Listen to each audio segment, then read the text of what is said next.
aka at Prenzels, and today I'm going to be reviewing some books. I'm going to be reviewing them on 5 different terms. First is the characters, then is the story, the actual story, then is memorable quotes, then thoughts and themes, and then I'm going to do a ranking, and I'll rank those things on 3 main categories, which I will get to when I get to that part of the video. I am talking really fast. Okay, so I'll be reviewing 3 books. In each video I'll be reviewing 3 books because that's how I like to read. If something changes, then something will change. You guys are just gonna have to deal with it. The books that I will be reviewing are In the Hall with a Knife, Baby Teeth. Oh, I should say by who they're by. In the Hall with a Knife by Diana Peterfreund. I don't know how to read my handwriting. Baby Teeth by Zoje Stage, and All Adults Here. Where's that page? All Adults Here by Emma Straub. I don't have any physical copies of the books here because I get them all from my library, Support Me Public Libraries. So I'm just gonna be going off of what I have on my notes here, and I actually read these a while ago. So if this video is awful, you'll just never see it.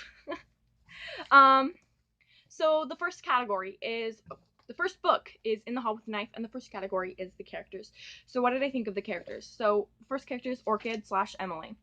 First impression, I thought that she was like every, young adult protagonist. She was pretty likable. Yeah, far more likable than most. Yeah, I literally wrote on the first page 2, the protagonist of every YA novel. So, yeah, a kind of a, not exactly a not like other girls girl, but definitely giving me that. And then Finn Plum, stuck up, didn't really care about his character at all, which is not exactly a bad thing. You don't have to care about every single character, but there is that. Scarlet, pretty one-sided and annoying at first, but I grew to like her. I actually liked her. She was one of my favorite characters in the book. It's crazy. I'm starting to remember this book as I'm reading my review. I'm glad I have that. Vaughn Green, confusing, likable, but mysterious. Yeah, I agree with what I wrote there. Beth Peacock, Peacock, in quotes. Frustrating, no real connection to her character. Oftentimes, I find when I read, I'll either get a really strong emotional connection with the character, but on the other hand, I will have no connection with that character. And again, that's not exactly a bad thing if they're a side character, but also it can be like, if you, as an author, you want your readers to be able to connect with all your characters, right? Mustard, my fave character, smart, flawed, outsider. Basically, he said everything that I need there. He's my favorite, so. Mustard. I don't remember his character at all. I remember literally everyone else. Cut that out. Don't have that back in. Mrs. White. Fun twist on an old lady. Mother hen trope. And the den mother, genuinely liked her. Carly and Kayla, stereotypical giggly, joined the hip friends, no opinion. Oh, I did this thing when I first started reviewing. I tried to review every single character. I don't know why. Rusty Naylor, could not get a read on him. Okay, then why did I write, why? Okay. Headmaster Body. Also good twist on stuck up Headmaster. I also like how, Peterfreund, I don't know what her last name is. The author, did, like, the characters from the original movie and also board game of Clue. I'm saying so much. I'm so sorry. There we go again. I like how she put the original characters in Mr. Body, obviously Mustard, Peacock, Green, Scarlet, all of them, and then also added new characters. I really liked that. And then Oliver Green, truly creepy, added a good twist to the closed circle. Yeah, I loved that. As you will see in the title card, there's going to be spoilers in this, so if you want to read this book, turn off the video now, read it, and then you can come back to my, then you can come back to the video and see if you agree with my opinions, or if you disagree, tell me why. So, alright, let's get into part 2 of the video, or part 2 of this book, and that is the story part. Now, this is going to jump all over the place, because that's just how my thoughts are kind of organized. I just tend to write down a little note whenever I have a thought. So it's not like me like covering every inch of the story. It's just me covering like what I think of when I'm reading the story. So that's, yeah. um I love a stereotypical trope closed circle for a murder mystery. I love murder mysteries and I love closed circle murder mysteries. I think they are so fun. So the typical, like, they are up in this big, huge school. No one can get in, no one can get out. I love that. That is so fun. Okay, what does this mean? Setting Peacock up as a suspect, but also kind of letting her off the hook. It's never the main first subject.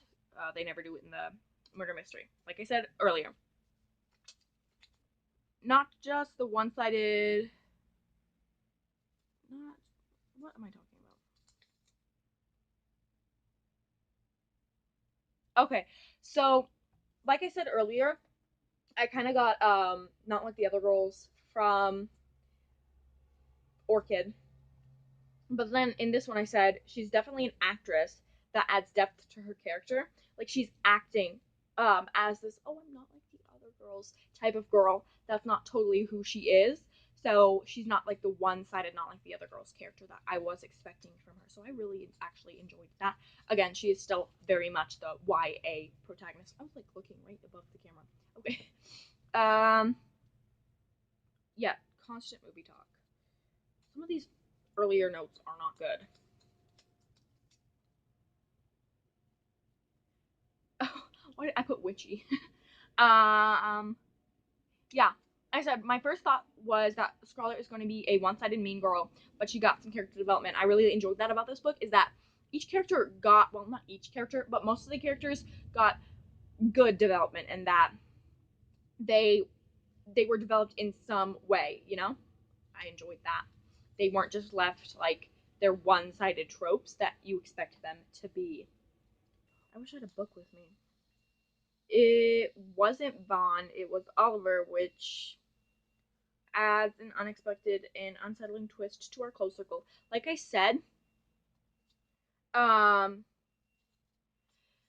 when you add another person to a closed circle, it completely changes. Well, did I say this already? No, I love closed circles, right? But when you add another person to a closed circle, it's a good twist on a very classic murder mystery trope. I love this trope, and then you add a twist to it of adding a new person in who you totally weren't expecting and looks identical to one of the people in your already in your circle. It's so cool and such an interesting plot twist. I'm not really saying any new words, just reiterating the same things. Yeah. Can't see anyone willing to accommodate another person's dietary restriction. Oh yeah. Someone willing to accommodate another person's dietary restrictions or like anything something so it's so small but like but so huge, right? And this is talking about Mrs. White. I'm pretty sure she cooked a vegetarian, I'm pretty sure, meal. And she was just like that. I don't It doesn't seem logical for someone who's willing to go out of their way to cook a meal that not everyone else is going to eat to go out of their way to kill someone. You know what I'm saying? I don't know. That might be an inane theory, but I think it's so very human and so wholesome. I don't always love using that word. I really wish I had the actual book with me. I will get a ebook the next time I do a video so I can actually decipher what some of these mean. Okay, on to the next section. The next section is quotes. I only have one from this book because often in a murder mystery you're just reading and reading and reading and you get caught into it. But for this one I have the quote, "Stupid geniuses." Vaughn says that on page 25. I thought that was very cute and ironic. Verbal irony, my English teacher would say. um, thoughts and themes. The theme of class, like as in social class, is brought up a lot in this. You know, the townies versus the Blackbrook kids, which are better, who has more power and things like that. So, is there an end to this thought? That is one theme I saw, other than you know, just the theme of trying to figure out who killed someone. Oh, I think this is just. Oh, this is my thoughts here. Okay, thinking. I don't know why I didn't catch it sooner, but she is talking about casting from the first time she interacts with Finn, giving clues about her personality / persona. So this is talking about Orchid not being who she says she is. I'm saying before we know Orchid isn't who she says she is. She gives us tips. She tips us off constantly, you know, alluding us to who she is. I love the word illusion and alludes, so you'll probably hear that a lot. The split perspective, so hope it's done well. The split perspective helped cast aspersions. I don't know if that's the right word, so y'all are gonna be like, if anyone even watches this video, y'all are gonna be like, that's not the right word. Please use correct grammar. On the 6th, because we could see it from their perspective. We could see everything happening from their perspectives. So I thought that was a pretty good thing. But again, I'm not a huge fan. I never said this before. I'm not a huge fan of split perspective books, and everyone uses them. They're easier to write, but they're not always the best thing. Sometimes you just want a book from one person's perspectives, and it's so draining sometimes to read always the same thing. Okay, so I'm guessing the book is set in a universe apart from the CCU, Clue the board game, and the Cluesicle. So I am guessing that because otherwise it'd be very strange. They'd be like, yes, I am Plum, like Professor Plum, and I think everyone would be getting the illusions there. Imagine. What would you do if your name was Plum and you were a professor? You would just have to murder someone. In the hall with a knife. Okay, now we're gonna get on to the scoring part, and this is where I'm gonna break it down into threes, and that the 3 categories that I have are the rank out of 10, or the score out of 10, the rank out of 3, and would I recommend it?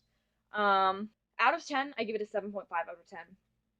I really enjoyed this book. It was a fun murder mystery. There were some flaws to it, but if it's a young adult murder mystery, so it's not trying to be like. It's not trying to be Tolstoy. That's his name, right? War and Peace guy. You know, not everyone's trying to be Tolstoy, and that's fine. What did I rank it out of 3? I put it 3rd out of 3, and you'll see why as I get into it. It's not a bad book, but just out of the other 3 books I read, it was very different, and I think I like the other 2 better. And would I recommend it? If you like murder mysteries, absolutely, I definitely would. Okay, on to the next book. Baby Teeth by Zoje Stage. I think that's how you say her name. It is a little bit, it's like spelled in a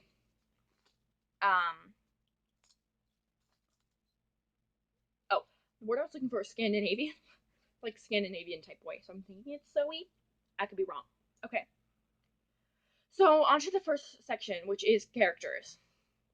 My first character is Suzette. What did I think of her? I think she is selfish, sympathetic. You're drawn to her, but you also hate her. Oh my gosh. Okay. I'm gonna get into it later in this, but oh wow, I really love this book. So, Hannah, malicious but childlike. You hate her, but you're also drawn to her. Suzette and Hannah are like the same sides of the or opposite sides to the same coin.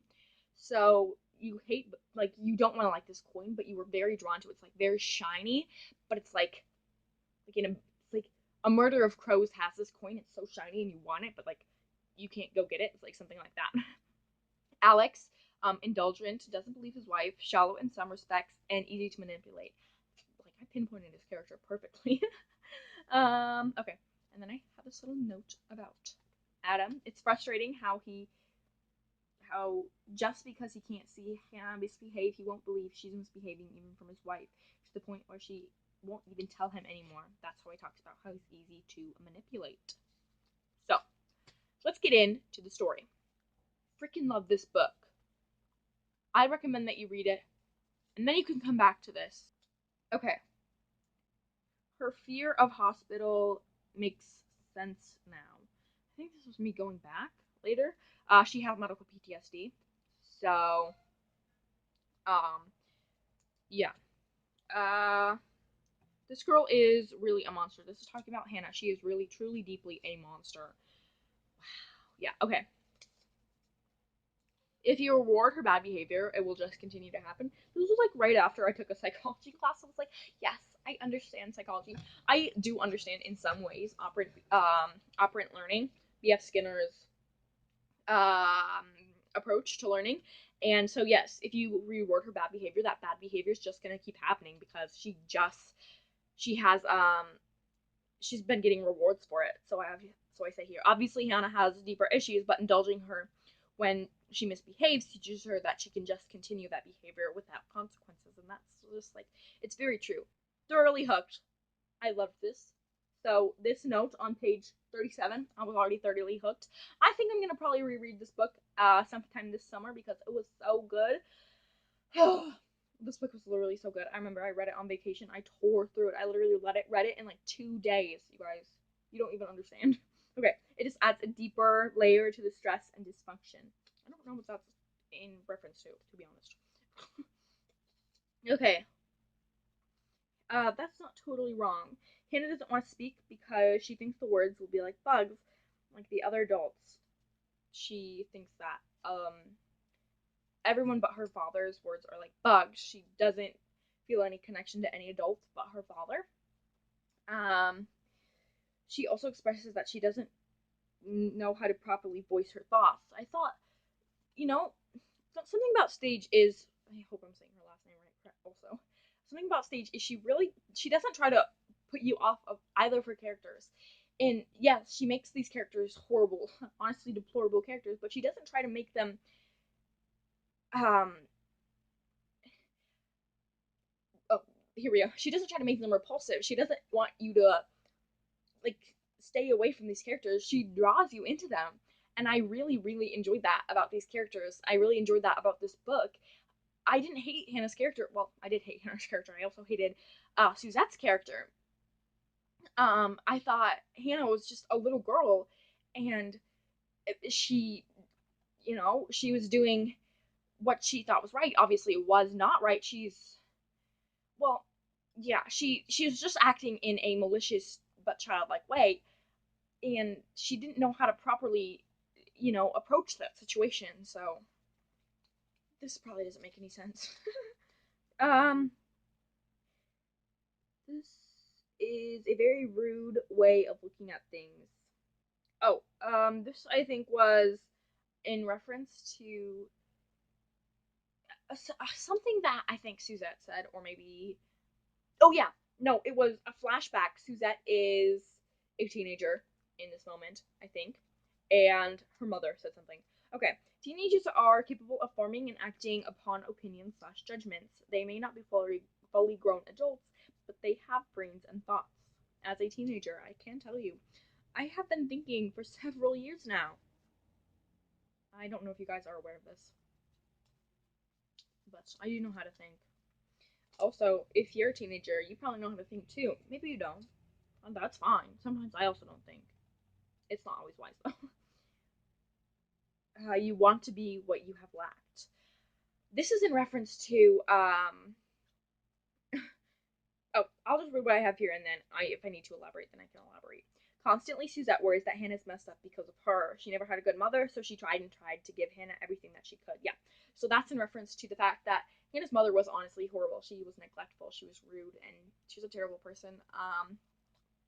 And so Suzette was trying to be what her mother was not, and Hannah didn't want it.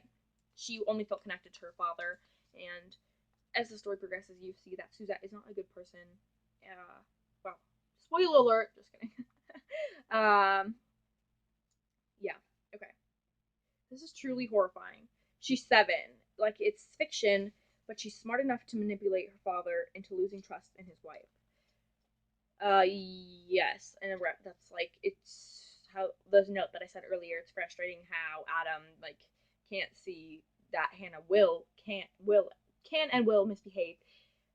It's like, sheesh. Okay, she knows what she's doing. She needs to be held responsible. Okay, maybe I was being okay.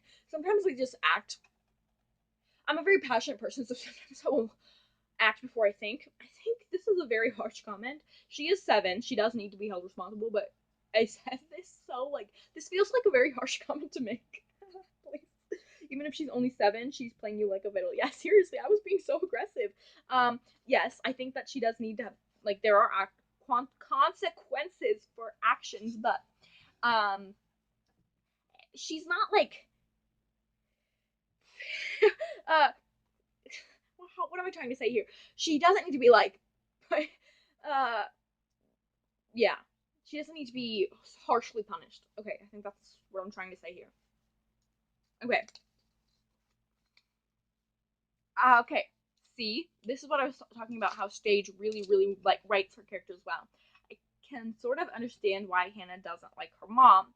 Hannah hadn't even done anything to Suzette at the time, or violent to Suzette at the time. This is really, truly horrifying. I remember what this is about, because this book really had an impact on me. Do you want me to spoil it? Because I'm going to. What was I thinking? So at the time, Hannah was acting out as a 3. I think she was 3 at the time, as a 3-year-old did, and literally Suzette tried to suffocate her. And so you understand this new layer. Like, okay, this is why Stage is so, so good at writing these books. Oh, I think this was actually her debut novel. So she just said, please. Okay. This is why this book is so good. She develops and develops and develops and develops this book. It has layers. At first you're like, oh my gosh, I freaking hate Hannah. She's the worst character. And then as you see, it peels back the layers so that Suzette is not really the protagonist of the book. There's really no protagonist in this book. All the characters are kind of awful, except for the child therapist. Which is great. Only good character in this book. You can see, but you sympathize with these characters even if they're awful, because they have all these circumstances that are thrown at them. The only character that I don't sympathize with is Adam. He's kind of just there. Well, it's not that I think he's a bad character. He's just kind of, yeah. He's just kind of, he's literally never at home, and his wife has to deal with all of this. Sir, please go deal with your child. Okay. Alex spends. Oh, I say Alex. I was saying Adam this whole time. Yeah, it's freaking Alex. It's so embarrassing. Alex spends so little time with Hannah. He really can't be mad about this. Suzette basically raised Hannah on her own. Alex can't come in and be mad that she made a therapist appointment, especially not after what happened. Yeah, seriously, this is what I was literally just saying. Alex is never home. Please spend. If you want to have a more active role in your child's life, have a more active role in your child's life. Be there. Sorry. This is a fictional character. Okay. Not me being angry. No one me being angry at a fictional character. What was that? Okay. No one makes me laugh like me. Alex is a bad father. Oh, let me just saying this out now. I agree. Alex is a bad father. He coddles Hannah, doesn't punish her, and spoils her rotten.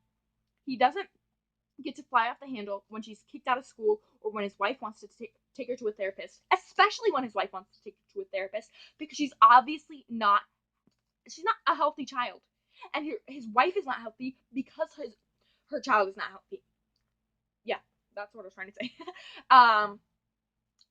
So he doesn't just get to be like, oh, I love this little girl, I'm gonna spoil her rotten when I'm not home, and when she gets coddled like this, so her bad behavior, like I said earlier, her bad behavior is encouraged. And then when she continues to act poorly, when she continues to act poorly, and I'm surprised by this, what's supposed to happen? How are we supposed to react? Anyways, okay.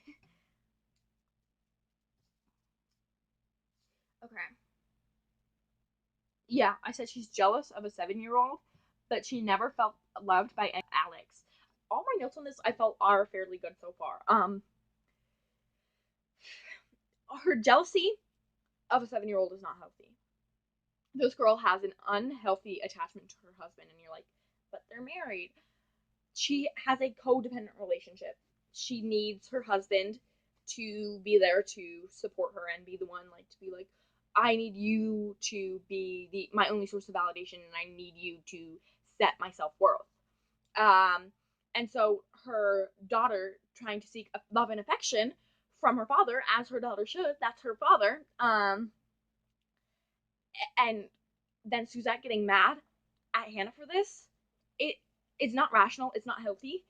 Um, so yeah, I can understand it, but that doesn't make it healthy, if you know what I mean. And everyone in the comments, I do not know what you mean. This whole video, everyone in the comments is just gonna be like, I don't know what you mean. Sorry. Okay. We are introduced later on. I should probably have said this earlier. Hannah doesn't talk for most of the book, but then we are introduced to this new character called Mary Ann, who is a spirit of a dead witch who was burned at the stake. And this freaks Suzette out so much. But what I want to say, it was never Mary Ann, and it was always Hannah. Hannah is full well knowledgeable about what she's doing. She knows that this is not a dead witch. She knows that this is her. So what I'm trying to say is, this isn't a witch. This is a 7-year-old girl who's very smart and fully capable of terrifying her mother to the point. Well, maybe her mother's not healthy. Maybe her mother's just unstable. At the end of the book was so shocking. Oh my gosh, I won't spoil it, because at the off chance that you haven't read this book yet, you need to. So yeah, basically do it. But I won't spoil the ending of the book. It was so good and so shocking, and what I basically said was Suzette manipulated Alex too. Alex was being Alex was being manipulated throughout the whole book, and you can't really blame him. Like, yeah, it's not his own fault for being manipulated, but he really was manipulated throughout this whole book. Oh my good lord. Okay. So time to go to the quotes. First quote. Suzette, page 32. She didn't scream, though she wanted to. But she never forgot, though she wanted to. I really love that quote. I love it for, I don't know why. It's just, I just thought it was a beautiful quote. Do you guys think it's a beautiful quote? Be honest. You can be honest if you think it's horrible, and just tell me. Just tell me, is it a horrible quote?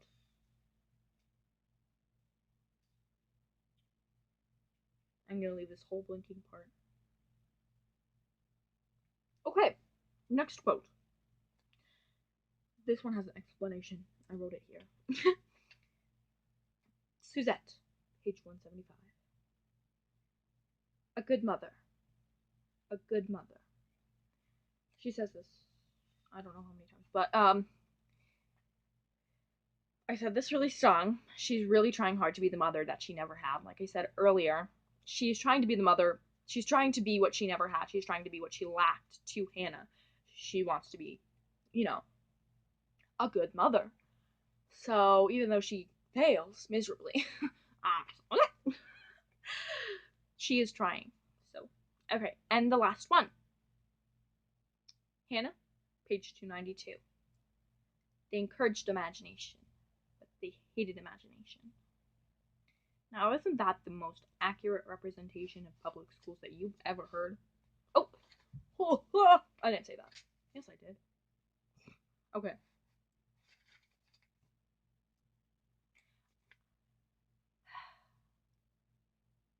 Thoughts and themes. Themes, I don't know. I was too busy thinking this book was spectacular. Being a good parent, maybe question mark. I put a question mark next to that. Now, let's get on to my thoughts. I have a lot. Well, actually, I only have 4. Sometimes there's more. Okay. Another split perspective. He was hoping it's done well. What did I think about this after I was done reading? It was done spectacularly. Hannah's childlike thoughts juxtaposed next to Suzette's, not Suzanne's. What did I say? That's my aunt's name. Anxiety-ridden / angry / jittery thoughts. It was so good. You guys, I cannot even say how good it was. Yes, I can, but I won't. Just read the book. The imagery is so good. It just adds so much more to the story. Often if a book is bad, it's because the descriptive language is bad. It's because they are telling too much and not showing enough, and that did not happen in this. So the descriptive language used to describe, yes, imagine the pain she feels with her Crohn's, the imagery she uses. What was I trying to say? Through Hannah's lens, the way Dr. Yamato says she may not feel empathy. Oh, nope, that's for a different one, I think. Lens, yeah. Anyways, it was very good. I liked how the imagery and all that changed through the different perspectives, because one was through a child's perspective and one was through an adult's perspective. I really loved that. I really, really, really love this book. Can you guys understand that enough? Okay. I get why she hates her mom hates her, but why does she hate / want to kill everyone else? And that gets explained too. And yeah, the way Dr. Yamato says she may not be feeling empathy, it makes sense now. So yeah, basically she has, I want to say, antisocial personality disorder, which is, the common sociopath. She doesn't feel empathy for other people. But, and I thought it was done, like, often when you hear the word sociopath thrown around in fiction and things like that, it's just as a buzzword. But it was done so well in this book. Like everything else in this book, it was done really, really well. So good. Okay. The way the author writes Hannah's thoughts I think it is so good, such appropriate to how an actual child would think / speak. Yeah, seriously. It's so amazing. I cannot give this book enough praise. Now onto the score, the final part of this book. What do I rank it out of 10? I'm going to give it a 10 out of 10. This book is amazing. I think everyone should read it. So, what is its rank out of 3? This is the book 1 out of 3. Yeah. I don't think you could top this one, to be honest. Would I recommend it? Yes, absolutely. 100%. Read this book. Just content warning, there is a little bit of sexual content. It's actually kind of graphic. This is an adult fiction novel, not a young adult fiction novel. So you just need to be wary of that. It's not like a lot in there, but it is in there. So be wary of that. All right. Oh, I was wrong. I think I read a different... Yeah, I was wrong. Oh my gosh. Wait. Yeah. Okay. I accidentally said the wrong book. We are reading, for our last book, Whitethorn Woods by Maeve Binchy. Oh my gosh, I love this book too, you guys. You have no even clue.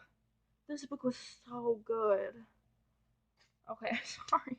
I'm gonna cry. I'm gonna be doing this one a little bit differently because it was set up a little bit differently. It was like written as an anthology. There will be no character section, just jumping right into the story section. Okay, so let's get into it. Quotes, at the moment, because the Catholic Church can't make up its mind. Oh my gosh, that is so true. Why can't the Catholic Church make up its mind? It's like, we actually believe this one thing. No, we don't believe that one thing anymore. No, I can't say that. I will get canceled immediately. The Catholics will come for me. This is not any offense to Catholics. Catholics are fine people. Why am I looking here? Catholics are fine people. But, I'm not personally Catholic. And sometimes I think Catholics are... I have friends who are Catholics. Don't think that this is any offense to Catholics. It's just... Sometimes I think the Catholic Church is a little bit out there. Okay, this is talking about the Catholic priest. It's the way he has to keep people appeased without actually believing. believing in the church. He has to keep the people happy. Exclamation point. Isn't that the truth? Okay. He's just so selfless, a mark of his character that shows over and over throughout the book. This is about one of the main recurring characters, the father, whose name I don't remember, to be honest. Pretend that didn't happen. Okay. IDK if it's a mistake, but it's a funny thought. What was this about? Okay. I think young people should learn as much as they possibly can. Oh, yeah. It's one of the characters said, I think it's a mistake for young people to learn. I think young people should learn as much as they possibly can. So IDK, I understand where she's coming from, but it made me laugh and made me like Vera. She's one of my favorite characters, Vera. And her story was one of my favorite ones. Like I said, this is an anthology of stories, and they're put into pairs, and you can see them from different people's perspectives. I really, really loved that. I think that how this book is written is really beautifully done, and I'm gonna go say this right now. Go read this book. It's so beautifully done. I literally can't say this enough. I love this book. I love this book. Okay, next point. This book made me cry a lot, so there is that. One of my favorite stories. Yes, this one is one of my favorite stories. I think this is the Vera's one. I understand that the 60s were different, but if you said that the 60s were time for change, but you yourself said that the 60s were time for change. Teach if you want. Yeah. They were trying to make her not, I think she was getting married or / pregnant. I don't totally remember because I didn't tell myself what story it was. Anyways, just read the book. Yes, this was my favorite story. I don't remember what it's called, but it's like the holiday one. It was my favorite story out of the whole book. The story and this chapter in particular is hilarious. I love these kids. Imagining them speaking in an Irish accent kills me. Freaking hilarious. I freaking loved it. And they want the money. They're like, all right, will you pay me for this? What about the tip? Like, I loved that. Oh my gosh. My heart already breaking for Lily Ryan, who never deserved the hand she was dealt. I'm going to be saying this. Lily Ryan is a character who recurs several times through several stories. She is a character whose daughter was kidnapped. And oh my gosh, the story that you figure out how this happened is so heartbreaking. I cried and I cried. I was just bawling. I was like, don't mind me. I was in my campsite. I was like, don't mind me. I'm just reading. Anyways.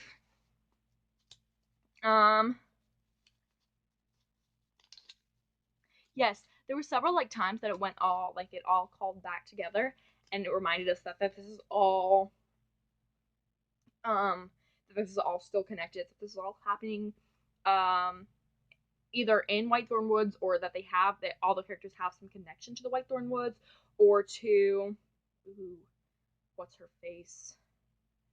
Saint Anne? Whatever her name is. The woman that is the well there. So yeah. It sucks always being compared to someone else. This is a story, a very, very, just like a dejecting story. You always end up feeling inferior to the person you're being compared to.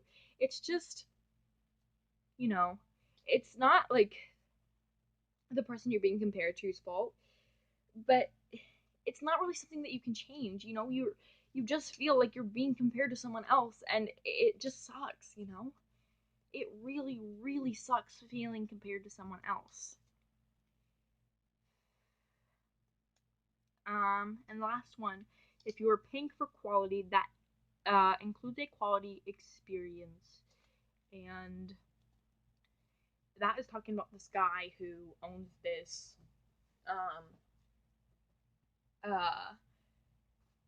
hair salon. Gotta do the motion so I remember. And he say more.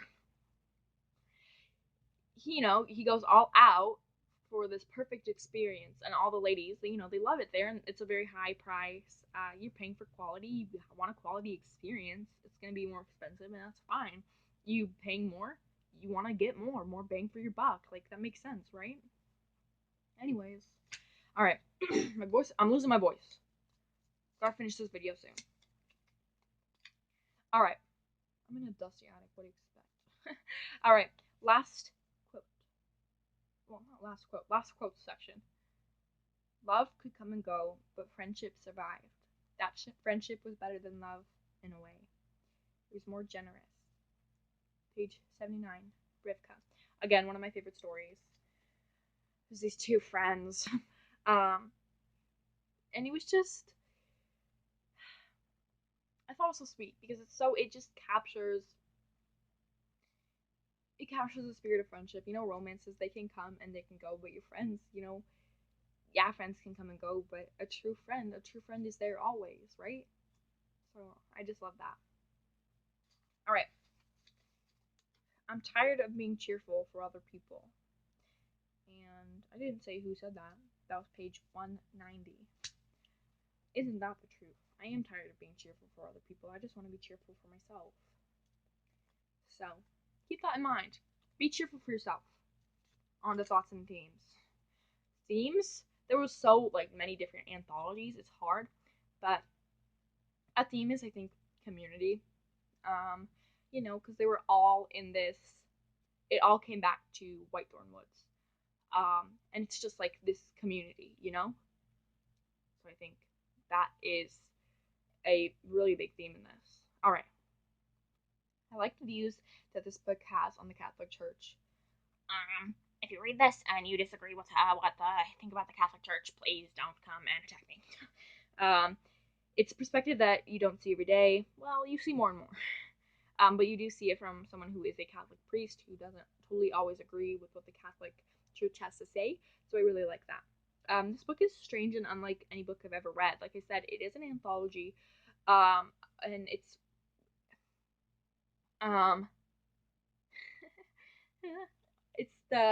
written in it's written in an anthology, and it's every chapter is two stories that are linked together. It's like they're happening in the same setting. What is it with men in this book and cheating on their significant others? Literally, almost every single one of the men who was married cheated on their significant others. So strange. This one is, I love all the Irish slang. I loved all of it. There's so much Irish slang that me as an American, I'm like, I don't totally know what this means, so I had to sometimes look it up if I was very confused. So, on to the score. A score out of 10, I would give it a 9 out of 10, maybe even a 9.5 if I'm feeling generous. Yeah, and I am feeling generous. I'm going to give it a 9.5. This book is very, very, very good. To be honest, it did make me cry. Rank out of 3, 2 out of 3. I went back and forth, literally so much between which one I wanted to put first and second, because I loved these books so much. I adored these books. I chose, sorry, dysphatic. I chose, Baby Teeth because I just thought it was so interesting, right? It was nothing I'd ever seen before. There were so many little intricacies about it. There was oh my gosh. I literally love that book so much. I love this one too, though. You can't even get me started. I will talk for hours about how much I love these books. And whether I recommend it, yes, it was beautiful. It made me cry. But trigger warning. There's sexual assault in this and rape, so you need to be if those are triggers for you, I would not recommend reading this book. Even though it is a very beautiful book, there's that in that.